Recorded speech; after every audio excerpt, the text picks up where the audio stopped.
Hi everyone and welcome to episode 7 of Conquer the Curse at Benfica with me, the United City FM. So after last season's disappointment, having gone out to Ajax in the first knockout stage of the Champions League, remember this series is all about trying to win a European title with Benfica. So we've started our second season. The domestic campaign is underway. Our group stage in the Champions League is underway as well. Today we come in and play the second match of our group stage against Dynamo Kyiv. So let's see how we get on.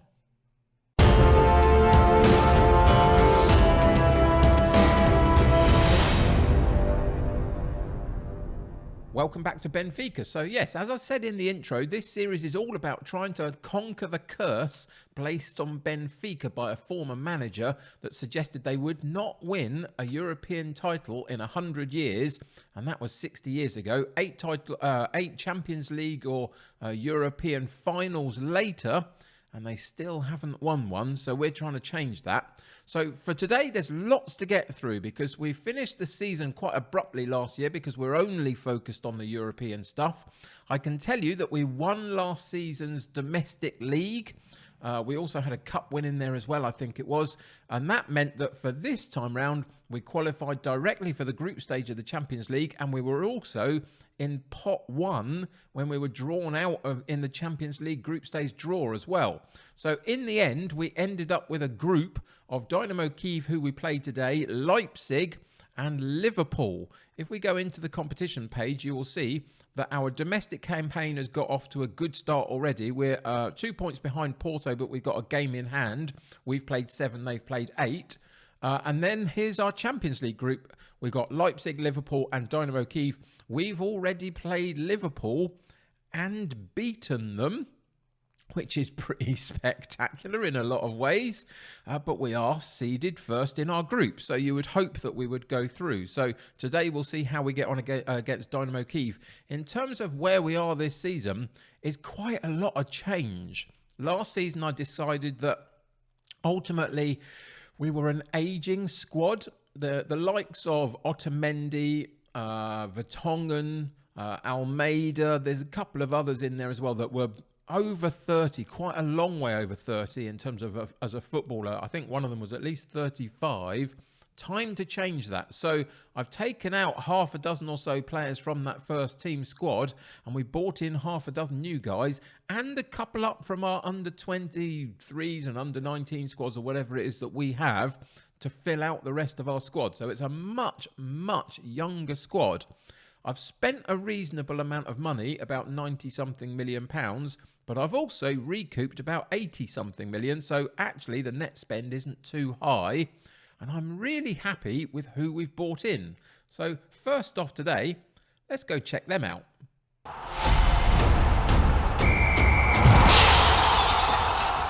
So before we have a look at some very recognisable names in the in column, we're going to just check out the out column just briefly and tell you a couple of thoughts that I had. So first off, Gedson Fernandes, I would not, not that one, this one, I would not have sold this guy. He could have played a part for me, but the club had already done so before I came into the club. So he moves on, unfortunately. He's gone to Besiktas. I would not have sold him myself. As a good young Portuguese player, it would have been very useful to me. But he moves on, so that's the first choice. There's a couple of youngsters in this list. If we go right the way down and have a look at some loans as well, there's a couple of youngsters that have gone out of the club, either on loan to get first team football, or I've sold them on for minimal fees, etc., because I just didn't think that they had what it took to come into my first team plans, or they weren't playing in a position I used, or whatever it might be. So there's a couple of players like that have gone out. I've released the likes of Vertonghen, who still had a little bit of time on his contract, but he was just aging and I wasn't going to use him anymore and I couldn't sell him on. I tried, but nobody was biting. So in the end, I released him. Other than that, you can see the likes of Augusto, who came in last season for us. He was one of those players where for a season, he was decent. It filled a squad gap, gave me some rotation options. But moving forward, I wanted something slightly different and maybe slightly better. So he's moved on again. Otamendi's gone out the club. If we go and click in on him, he's gone to PSG, which is a great deal for him. Excuse me. But at 34 years old, I just didn't want to base my future around a player of this particular age. Now, I know that he's got some very good attributes, but his physicals are going to diminish from this point. And I think that it's a wise move to move on from him. And I'm actually really happy with the replacements that we've got in. Then for the next few on the list, we've got some periphery players that were eating up quite a bit of wages, etc. in the squad. So I decided to cash in on them. The likes of Rafa went out as well to Napoli. Again, a good attacking winger option who is Portuguese. So why did I get rid of him? He's got some very good physicals, a couple of attributes in the mentals, but his technicals let him down a little bit. And last season, he lost his place to a couple of other players and didn't really ever get it back, was not consistent enough in what I wanted him to do. So he moved on from the club. We also sold our number one choice goalkeeper. I just felt, again, there's too many 12s and 13s and 11s around here. His actual goalkeeping attributes are not fantastic, other than some really good one-to-ones and reflexes. But other than that, I felt that there was an improvement that we could make here, and I think we've done so and gone slightly younger again. And the last one, I didn't necessarily want to sell this guy. Verissimo, who was a really fantastic central defender for me last season. You can see he's got very good attributes. I didn't want to sell him, but Real Madrid came in for him and it unsettled him over the summer transfer window. He became very, very antsy and a bit cross when I turned them down. So in the end, I had to figure out with him what price point he would be sold at. And then, unfortunately, Real Madrid came in and matched that, so I didn't have any choice. In the end, though, we did get £47.5 million for him. So it was a decent deal all round in the end, I think. And we've since gone on and I think improved our squad. So the 6 that we've brought into the squad, and we've got some supplements from our under squads as well that I'll tell you about when we go into the tactics page in a minute. There's some very recognisable names in here, maybe one or two that you may not know so much about. So let's start at the top. We've got one of our 2 new central defensive partnership, because Otamendi and Verissimo were our central defensive partnership last season and they've now gone. But we've gone younger and we've gone in a position where we can improve them over the next 2 or 3 seasons. So Benoit Badiashile comes in. Again, you can see that his attributes are really very strong across the board. Minimum of 13 really in any key category. And I think a lot of 14s that we can bump up to 15, 16 over the next season or so. He's only 21 years of age. Left-footed also, which helps. And he's come in at 6'4", adds some good height to the centre of our defence as well. Come in, already got 4 goals in 7 games from our set pieces as well. And defensively has looked very solid so far. So Badiashile through the front door. Then we have our real superstar in the making. Now, we spent 16 million on him and 19 overall, depending on what happens with various add-ons and other bits and pieces. Plus 19, should I say. So there's a big transfer fee of 19 million here. But for a 17-year-old Moukoko, he's started like a freight train. He's got like 5 in 6 games or whatever it is. He was not intended to, at the start of the season, to be my number one choice striker, but Yaremchuk got injured, and so I took him out of the lineup and put Moukoko in, and he's done brilliantly well. Yaremchuk is going to have a real struggle to get into this team with Moukoko around, and we can improve him again. This is either going to be an absolute superstar that will take us to the top, or a sellable asset for absolute fortunes in a season or 2 from now. So we'll see how that works out. I've got no expectation of which way that will go ultimately, but we are going to absolutely try and use him as the catalyst to try and win something in the next couple of seasons in the European Champions League, etc. So Moukoko in, and I'm really, really happy about it. At such a young age, that is a brilliant acquisition. We continue on with the theme of a couple of young defenders who are on loan from Manchester City, but bring down the age of the squad, but bring up the quality in terms of how we can develop them over this season. This is Callum Doyle. He's going to be one of my rotating options in central defence. Doesn't look fantastic at the moment in terms of too many 13s. We'd like to bump a couple of those up to 14, 15. But over this season, given the right amount of game time here and there, we can improve him. And if we could keep him on loan for a season or 2 or 3 3, maybe. If we can find a way to wrangle that, then we've got a very good player on our hands for a couple of seasons, maybe. But for now, for just this season, if that's all it turns out to be, good backup. We can improve him. We can give him some game time, specifically in the domestic league, whilst we're rotating to make our better team for the Champions League.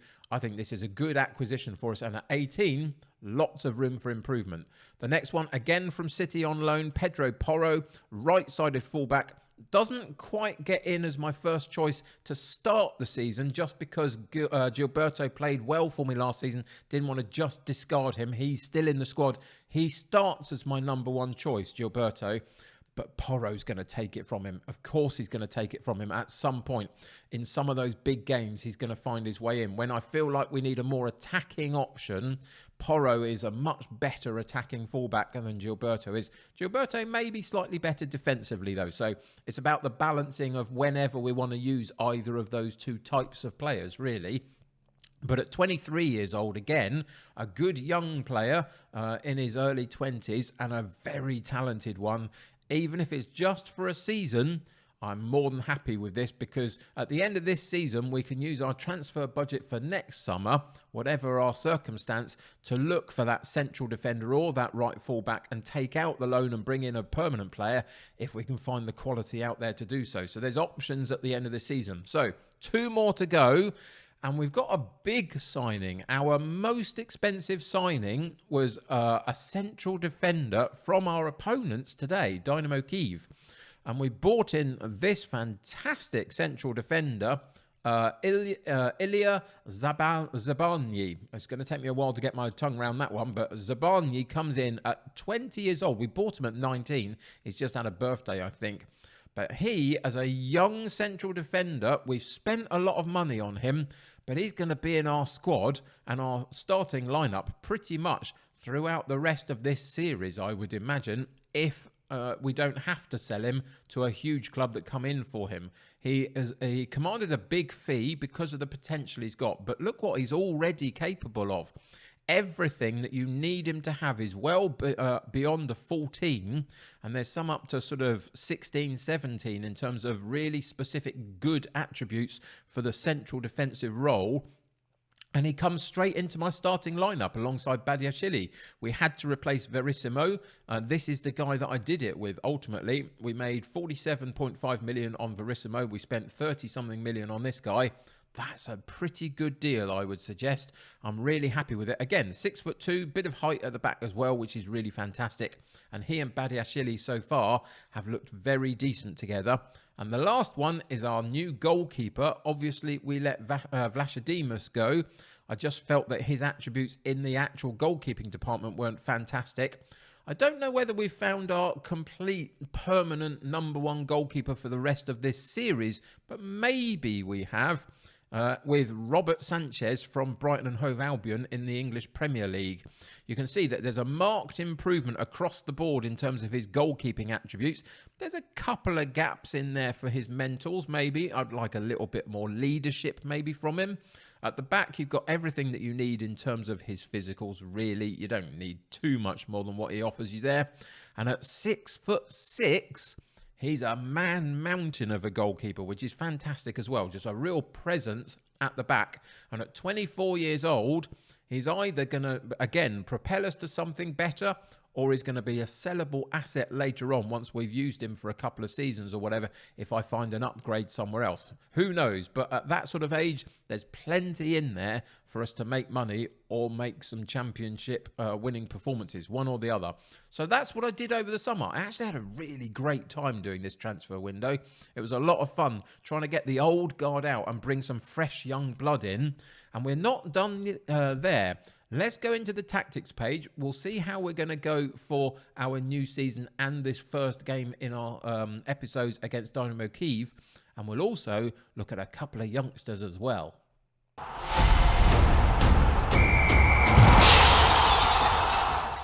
So, obviously, this series being based around the curse placed on the club by Bela Gutmann from the 60s, their manager at the time, I felt like it was a really interesting thing for us to do, which was base our setup around roughly what he was playing, which was a 4-2-4. So we got the 4-4-2, 4-2-4 kind of formation, depending on how we use it. At the moment, we're in the positive mentality. I've just dropped that back a little bit from attacking, I think.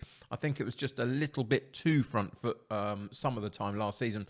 There will be an opportunity as this season progresses, sometimes to drop these wingers back in and create a bank of four potentially for some of the trickier ties out there. We'll see how that goes.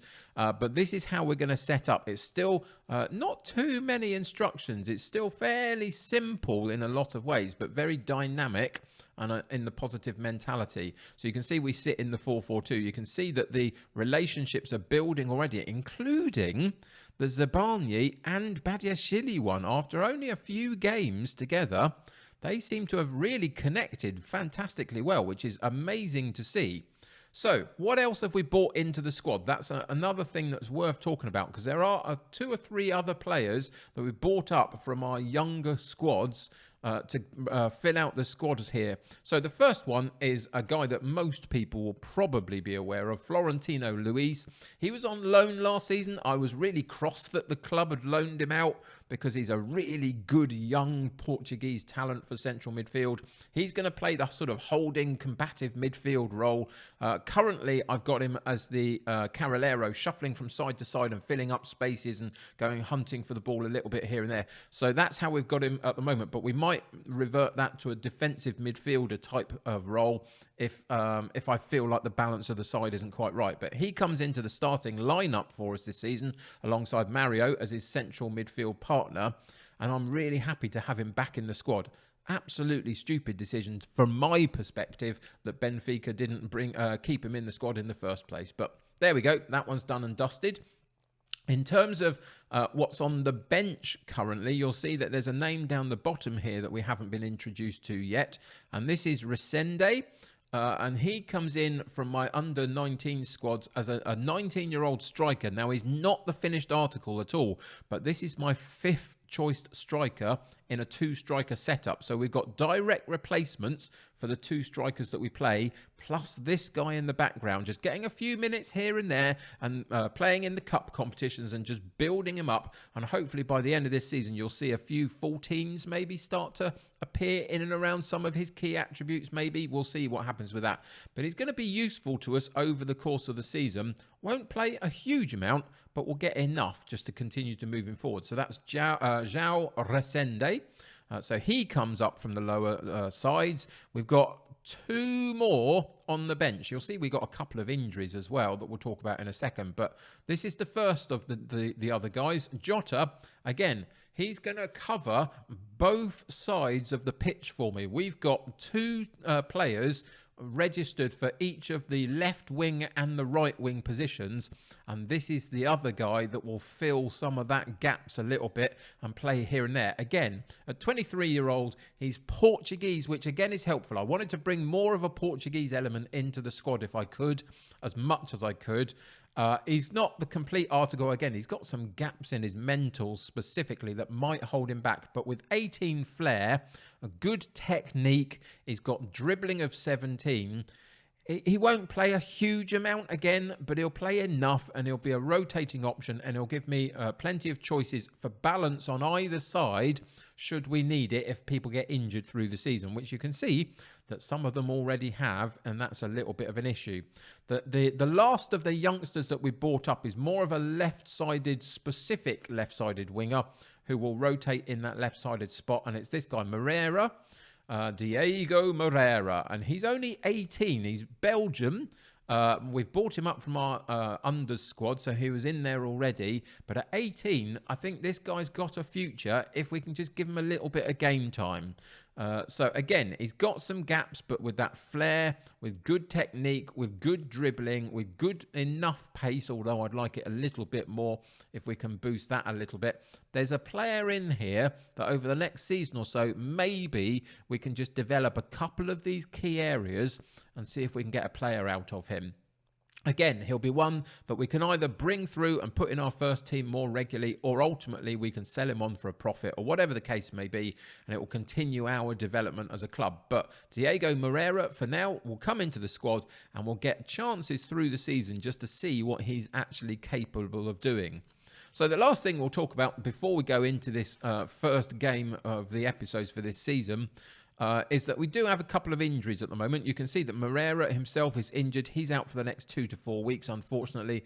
Jota off the bench today. He's just got a little bit of a fitness issue. Don't need to take a chance with him. Yaremchuk has been out for the last couple of weeks. As I say, Moukoko has started off like a freight train, which is brilliant, so I haven't had to worry too much. But Yaremchuk will be back soon enough. And then we have Darwin Nunes.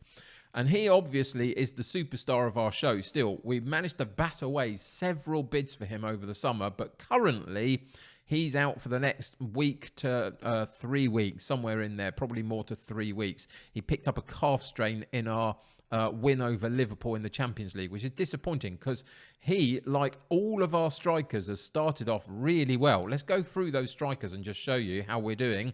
6 goals in 6 games for Darwin Nunes, so we need to get him back as soon as we can. If we come out of him and we go and have a look at Moukoko, who's currently in the side, 5 in 6 games for him. If we come out of Moukoko and we go into Ramos, who rotates in the Nunes role, you can see he's got 4 in 3. Our strikers are doing fantastically well. Very, very well supported by the rest of our team, including, as I say, 4 goals from Badiashile at the back. So I'm really happy with this squad. I'm quite excited by this squad. It might not be as successful as I want it to be in terms of European stuff this season, but what we've now got is we've got the foundation for the next 3 seasons in place. And we can just supplement a few players here and there and just keep building them up. Occasionally sell one out and bring some money in and take us in another direction, etc. But it's a much better place for us to be than where we were. So that's it. That's what we've done so far. And now we finally, after all of my ramblings, finally get into an opportunity to play a game of football, and it's against Dynamo Kyiv in the Champions League group stage. So let's see if we can keep up the winning form from what we did against Liverpool. And for today's match, we go with Sanchez in goal, Gilberto at right back, Grimaldo at left back, Zabarnyi and Badiashile in central defence, Mario and Luis in central midfield, Goncalves on the right, Everton on the left, and Ramos and Moukoko up top, with a bench of Morata, Porro, Pellegrini, Maita, Bernardo, Diaz and Resende. So let's get into today's game and see what happens.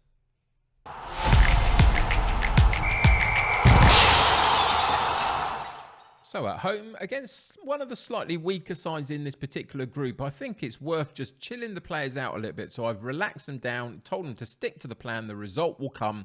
No histrionics there at all. No riling them up for any reason. It's just a simple plan of just let's play our way at home and see how we get on. So we're going straight into kickoff. Once they've had a huddle and just figured out what they're going to do themselves. And here we go into the first few minutes of the game. Hopefully we just get off to a very simple start and move forward quite quickly into dominating this game. They've come in with a 5-3-2 or the 3-5-2, whichever way round you see it, with the 2 wing backs. But 2 banks of 3 in and around them. So it might be slightly tricky for us to break it down, but we'll see what we can do. We're very much going through the centre point of the pitch a lot of the time. It might get congested there. But it'll be interesting because they're only using 1 in the wide areas themselves. We've got 2 that we can use. So potentially that's where we're going to be looking for. When I talked about going through the centre point, I mean, we'll get through to the centre point, but we will be using our width. Our wide men kind of cut in a little bit and the fullbacks overlap. So that's where our width will primarily come from in a lot of ways. As we get the first goal, 20 minutes into the game, it's a good little bit of play. And again, the front 2 of Ramos and Moukoko working very nicely together. Moukoko with a good ball around the corner of the defence and Ramos running onto it. He's a really good player, Ramos. He's done very well for me last season as well. He was a very able replacement for Darwin Nunes. and will continue to be that this season. Moukoko again on the ball, Ramos again through a goal, and again we get a goal. 24 minutes on the clock. And this is what we've been doing this season so far. Now, we did have a little bit of a stutter, I think, against Porto, if I remember rightly. That's why they are ahead of us in the league currently. But it's still very early days, and we do have a game in hand over them domestically. I'm not concerned about the league. I think we'll figure that one out and be too strong for everybody eventually anyway. But for now, we're in second place there. But it's all about the Champions League, or at least European stuff. Any European title will end this curse, and I will happily win any of them. So even if somehow we had to drop down to the Europa League because we got knocked out of the group stage or whatever, and then we went on to win that, I will take it, because that's my job. It's the only thing I'm interested in for this whole series is, can we win a European title of some sort and break the curse over Benfica? So that's still the plan. But of course, as we found out last season, it kind of ended quite abruptly in the end, because ultimately we got knocked out by Ajax in the first knockout stage when we were heavily up after the first leg. And that was the end of the season in terms of what we were doing on the episode. So it could be another quick one. It could be the group stages could be over and then we might drop out of Europe. Who knows? Or we could go all the way through to the final and win it. Who knows? We'll see. But for now, a couple of goals to the good in this particular match. Very happy with that. So we'll just go outstretched arms.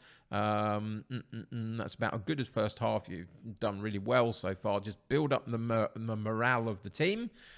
We've had plenty of opportunities. 8 shots at goal, 4 on target. We now get a free kick on the edge of the box for Grimaldo, and he puts a really great shot in there. Eventually, they scramble that one clear, but it was very close to going in and getting a third goal.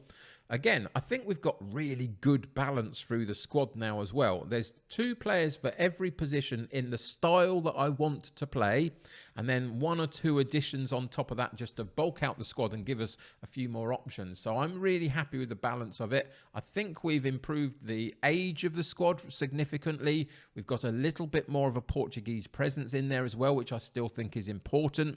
And I think we've brought some quality acquisitions in that, as I've said before in the episode, we can either improve and help us lead to something significant, or there's some value in the transfer market there. As Everton gets on the scoreboard, I like a little bit more from him this season.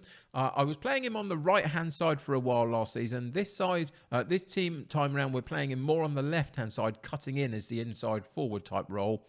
I think he's very capable of doing it, but we need a little bit more of this sort of thing from him, of grabbing that ball in and around the top of the box and having those shots at goal that can lead to some good strikes at goal.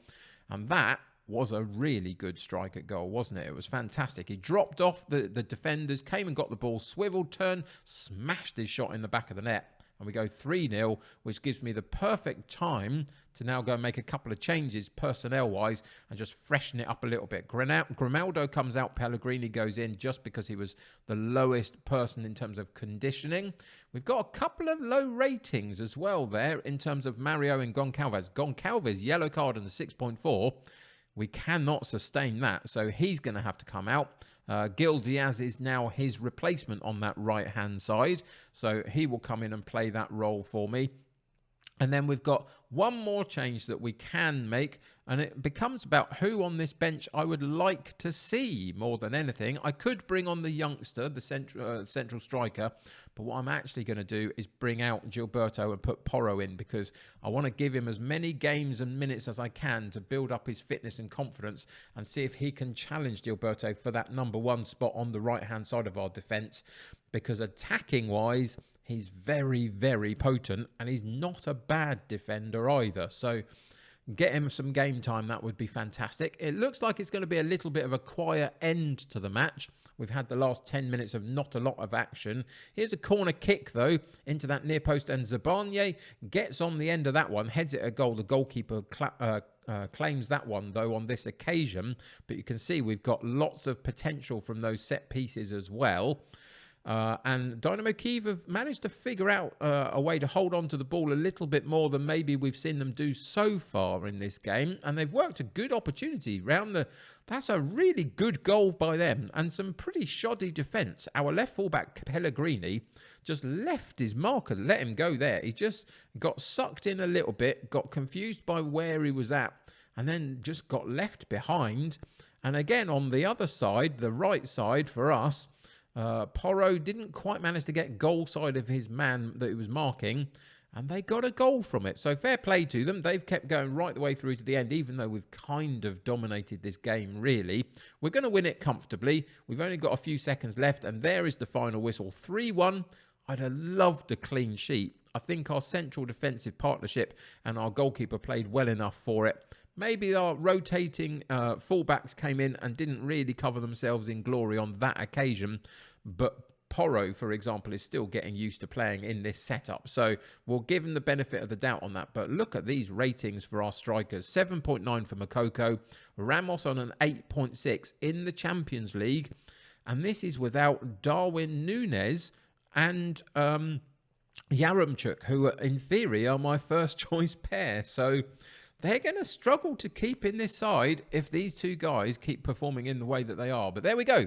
3 points on the board again in the Champions League. Really comfortable, really. And we've got off to a brilliant start.